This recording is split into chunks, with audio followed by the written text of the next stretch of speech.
ഉപ്പാക്ക് 3 ആൺമക്കളും 3 പെൺമക്കളുമാണ് ഉണ്ടായിരുന്നത്. ഉപ്പ ജീവിച്ചിരിക്കുന്ന സമയത്ത് ചില ആളുകൾക്ക് അദ്ദേഹം സ്വത്ത് എഴുതി വെച്ചു.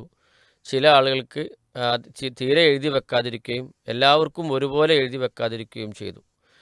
ഇപ്പോൾ ഈ സമയത്ത് ഉപ്പ മരണപ്പെട്ടിട്ടുണ്ട്. ഇനി ഉപ്പാൻ്റെ മരണശേഷം അനന്തര സ്വത്ത് വീതം വെക്കുമ്പോൾ അത് മുഴുവൻ സ്വത്തും ഒരുപോലെ വീതം വെക്കണോ, അതല്ല ഉപ്പ എഴുതി വെക്കാത്ത ബാക്കിയുള്ള സ്വത്ത് ആണോ വീതം വെക്കേണ്ടത് എന്നാണ് ചോദ്യം.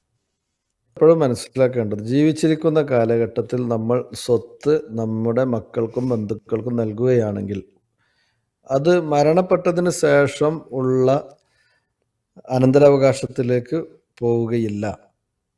അപ്പോൾ അതുകൊണ്ട് തന്നെ അനന്തരാവകാശികൾക്ക് പ്രയാസമുണ്ടാകുന്ന രൂപത്തിലുള്ള സമ്മാനദാനങ്ങളോ ഇഷ്ടദാനങ്ങളോ ഒന്നും തന്നെ സ്വത്തിൻ്റെ വിഷയത്തിൽ ഉണ്ടാകാതെ നോക്കുക എന്നതാണ് ഏറ്റവും ഉചിതമായിട്ടുള്ളത്.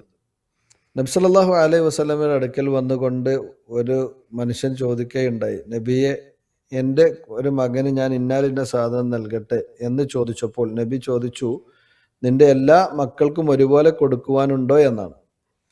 ഇല്ല എന്ന് അദ്ദേഹം മറുപടി പറഞ്ഞപ്പോൾ നബി സല്ലല്ലാഹു അലൈഹി വസല്ലമ അദ്ദേഹത്തോട് പറഞ്ഞത്, എങ്കിൽ ആ ജൗറിൽ നീ എന്നെ ഉൾപ്പെടുത്തരുത് എന്നാണ്. ജൗറി എന്നൊക്കെ പറഞ്ഞു കഴിഞ്ഞാൽ അത് പോക്കിരിത്തരം എന്നൊക്കെ നമ്മൾ സാധാരണ മലയാളത്തിൽ പറയാറുണ്ടല്ലോ, ആ ഒരു പ്രയോഗമാണ്.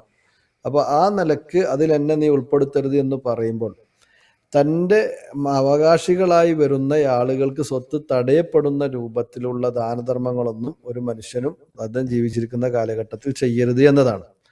രണ്ടാമത് ഈ വിഷയത്തിൽ മനസ്സിലാക്കേണ്ടത്, ഇങ്ങനെ ജീവിച്ചിരിക്കുന്ന കാലഘട്ടത്തിൽ ആർക്കെങ്കിലും നൽകിയിട്ടുണ്ട് എങ്കിൽ അതൊരിക്കലും തന്നെ അയാളുടെ അനന്തരാവകാശവുമായി കൊണ്ട് ബന്ധമില്ല, ബാധിക്കുന്നില്ല എന്നതിനാൽ പിന്നീട് ആരും മരണപ്പെട്ടാലും ആ മരണപ്പെട്ടയാൾ മരണപ്പെടുന്ന സമയത്ത് അദ്ദേഹത്തിൻ്റെ പേരിൽ എന്താണോ ഉള്ളത് അത് മാത്രമാണ് അനന്തരാവകാശമായിക്കൊണ്ട് പരിഗണിക്കപ്പെടുക. അത് പിന്നീട് എല്ലാ അവകാശികളുടെയും മേൽ എങ്ങനെയാണോ ഇസ്ലാമികപരമായി വീതിക്കപ്പെടേണ്ടത് ആ നിലക്ക് വീതിക്കുകയാണ് വേണ്ടത്.